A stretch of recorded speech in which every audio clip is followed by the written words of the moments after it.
is Jason Anthony. I'm the author of Hoosh, Roast Penguin, Scurvy Day, and Other Stories of Antarctic Cuisine. And I'm going to read from the opening paragraphs of Chapter 2, which is called The Secret Society of Unconventional Cooks. Ernest Shackleton has in recent years come to define the era known as the heroic age of Antarctic exploration. The heroic age began in the late 1890s with the Belgica and Southern Cross expeditions, and ended in 1922 with Shackleton's death aboard the Quest and his burial in a grave on South Georgia Island.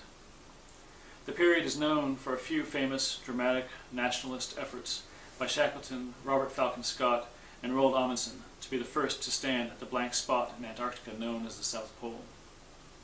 But those are just a few of a collection of deeply compelling stories of human endeavor, in which crushing sea ice, hurricane-force blizzards, frostbite, crevasses, starvation, and scurvy all flavor a history of humans hurling themselves against the white wall of the Antarctic for geographic conquest, scientific discovery, and personal adventure.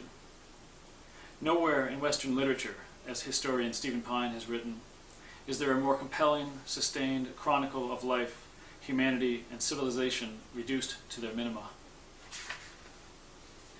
Were they heroes?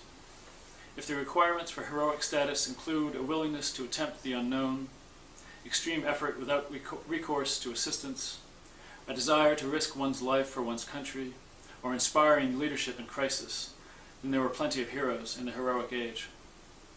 If, however, such status requires abilities beyond the reach of normal men, or the capacity to plan appropriately according to the best available knowledge, or that the work they were doing was actually necessary, then the list dwindles.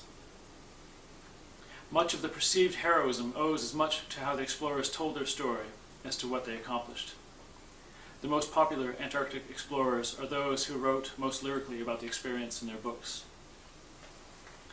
Thus, it's best to read closely the many texts of the heroic age to understand who these men were, what they did, and why they did it. It's easy enough to love Shackleton's stories, for example, but we need to look deeper into the history to find the full menu of Antarctic characters. The place to start, naturally, is in the kitchen. Even in a ship of heroes, the cook is still working harder than everyone else. Perhaps that makes the Antarctic cook a superhero.